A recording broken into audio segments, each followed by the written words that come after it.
Kemudian, apakah cabaran umat Islam di Malaysia? Inilah kita sebutkan sebahagiannya tadi. Ya. Berkenaan dengan antara lain cabaran kita ialah bid'ah. Ha. Bid'ah membid'ah di antara satu sama lain.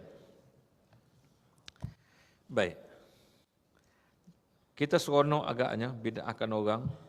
Lepas tu dalil kita pun kuat. Kullu bid'atin dalalah. Asal kita jumpa je orang lain pada kita, kullu bid'atin dalalah.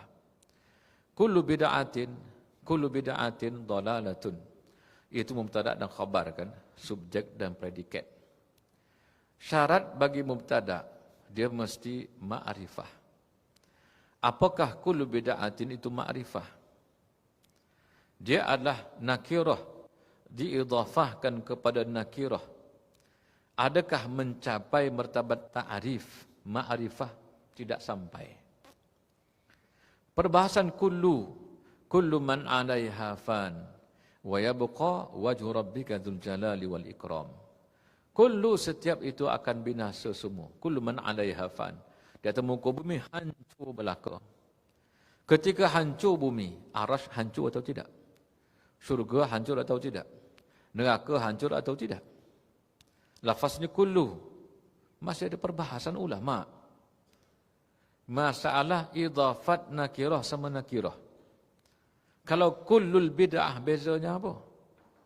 Itu idhafat nakirah kepada ma'rifah. Faedahnya at-ta'rif. Baik, ini ulama membahaskan. Kemudian ada kaedah-kaedah usul daripada ulama-ulama usul fiqh dan sebagainya. Tidak semudah itu untuk kita mengatakan ini adalah fahaman yang bid'ah. Dah. Jadi kita mudah sangat menunjukkan ini bid'ah, itu bid'ah dan sebagainya. Saya sebenarnya bercadang nak baca sikit, ya. Ada satu kertas yang saya tengok sangat bagus, ya, daripada ulama. Dia tajuk dia Al-Bid'atul Hasanah Aslun min Usul Tasyri'. Ini kitab satu kertas kerja yang dibuat oleh ulama. Jadi dia dah kumpulkan di sini dalam Al-Matlabus Tsani berkaitan dengan al-bid'ah fi istilahil ulama. Bid'ah menurut istilahnya para ulama. Dan disebutkan apakah itu bid'ah menurut ulama kita. Termasuk disebutkan di situ yaitu pendapat daripada al-Imam Al-A'zam, yaitu Imam Asy-Syafi'i. Sebutkan berkenaan dengan apa itu bid'ah. Bid'ah dibahagikan ada dua, hasanah dan juga dhalalah. Baik. Kemudian banyak lagi termasuk sultanul ulama, yaitu Al-Izz bin Abdussalam, sehingga membahagikan bid'ah menjadi 5. Ini tuan-tuan, ya, satu perbahasan yang saya kira sangat-sangat bagus. Termasuk Syekh Ahli Jum'ah juga ada menjelaskan berkaitan dengan bid'ah. Tapi itu kita tinggalkanlah, ya. Tapi saya rasa tuan-tuan tak perlu saya sebutlah, ya, berkaitan dengan bid'ah, tuan-tuan dah faham, ya, tentang bid'ah. Maknanya tidak semudah itu kita nak menunjukkan kepada orang sebagai bid'ah. Apatah lagi kalau kita mengklasifikasikan perbuatan bid'ah itu adalah perbuatan yang kufur. Orang yang buatnya menjadi kafir.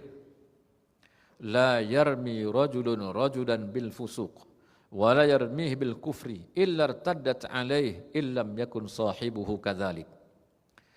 Tidak seorang laki-laki melemparkan tuduhan kepada seorang laki-laki yang lain dengan dia melemparkan tuduhan fasik dan juga kufur. Makna fasik atau kufur tadi kalau berpegang dia, bid'ah ini bawa pada fasik, kita kata orang itu fasik. Kalau dia kata bid'ah itu kufur, kita mengatakan orang kufur. Illa irtaddat alaih, melainkan lemparan itu kembali semula kepadanya, illam yakun sahibuhu kadzalik. Maka illam yakun sahibuhu kadzalik itu adalah kita katakan sebagai syarat. Maknanya apa dia? syarat itu boleh sah dia ambil mafhum mukhalafahnya. Artinya, seandainya sahabat itu tidak seperti itu, kamu kembali semula tuduhan itu. Tapi seandainya memang seperti itu, tidak mengapa. Kan? Illam yakun sahibu kadzalik tadi. Itu yang pertama. Jadi jangan semudah-mudah itu kita menuduh orang, tunjuk ke orang dan sebagainya sebagai fasik dan juga bid'ah.